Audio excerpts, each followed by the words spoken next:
Dobrý deň, Košice, dobrý deň, kolegyne, kolegovia, vážení občania. Súčasný legislatívny proces iste vnímate, že je veľmi chaotický. Rozhodnutia vlády veľmi nebezpečné. Záchranné opatrenia sú veľmi tvrdé, ale nie ozdravujúce. Neobsahujú nádej na hospodársky rast ani na zlepšenie zamestnanosti. Zvyšovanie DPH, rozšírenie vymeriavacieho základu odvodov sociálneho poistenia na všetky benefity sociálneho fondu, na odstupné, na odchodné, riešenie odpočítateľných položiek, rušenie úľav na daní, nový valorizačný mechanizmus zvyšovania dôchodkov bude mať negatívny dopad na nízkopríjmové skupiny, na dôchodcov, na regióny s vysokou mierou nezamestnanosti. Záchranu bank zaplatili v minulosti občania. Záchranný balík majú opäť zaplatiť občania. Kto zachráni nás? Musíme sa sami.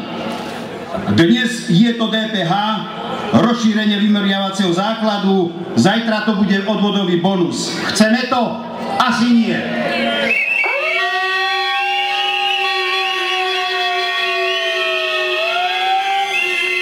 Slovenské odbory zohrávajú významnú úlohu v náročnom procese hľadania východísk otvoreným a konštruktívnym sociálnym dialogom.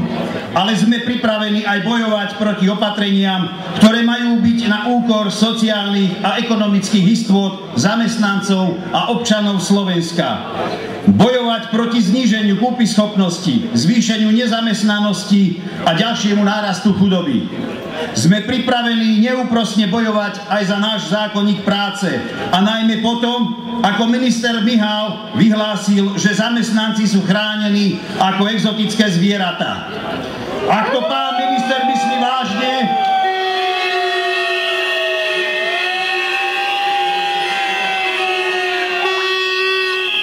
ak to pán minister Mihál myslí vážne, odkazujeme jedno dlhé fuj.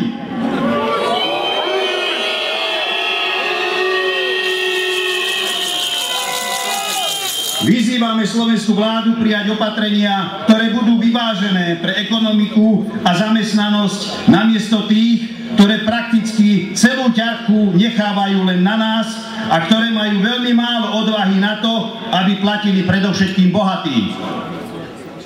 Podľa pani Radičovej a pána Mikloša nesieme jasnú a jednoznačnú zodpovednosť za stav spoločnosti, ekonomiku a verejné financie. Priatelia, máte vy taký pocit? O 2 týždne po protestných zhromaždeniach budeme zodpovední aj za prírodné katastrofy a živelné pohromy. História sa občas opakuje. Nepripomína vám kroky tejto vlády jeseň roku 2002, keď v druhej Dzurindovej vláde pôsobili terajší dvaja koaliční partneri? Zabráňme podobnému scenáru nakladania bremena na plecia bežných ľudí a sociálne zraniteľnejšie skupiny obyvateľstva.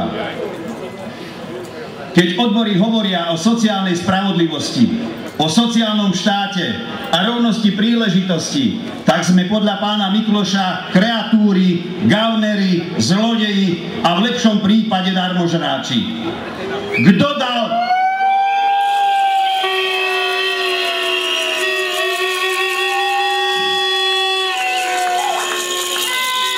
Kto dal tomuto do seba zahladenému fešákovi, máme na to aj iný výraz, lekársky, psychologický, právo hanobiť odbory, hanobiť občanov, zamestnancov, ktorí túžia po sociálnej spravodlivosti, za lepšie sociálne práva a lepšiu pracovnú ochranu. Kolegyne, kolegovia, vážení občania, Bratislava nie je celé Slovensko. Tak, ako sa pred 2 dňami 29. septembra v Bruseli zišli 10 000 zástupcov odborov z celej Európy na euromanifestácii za sociálnu Európu, tak by sme sa mali občania a odborári zo všetkých kútov Slovenska zísť v Bratislave 12. októbra pred úradom vlády a parlamentom, aby sme spoločne vyjadrili stop škrtom vo verejných financiách na úkor sociálnych a ekonomických istú od občanov Slovenska. Poďme tomu spoločne zabrániť. Nie šetriacim balíkom, ale podporujeme nové pracovné miesta. Verím, že sa takto zídeme aj 12. Ďakujem vám.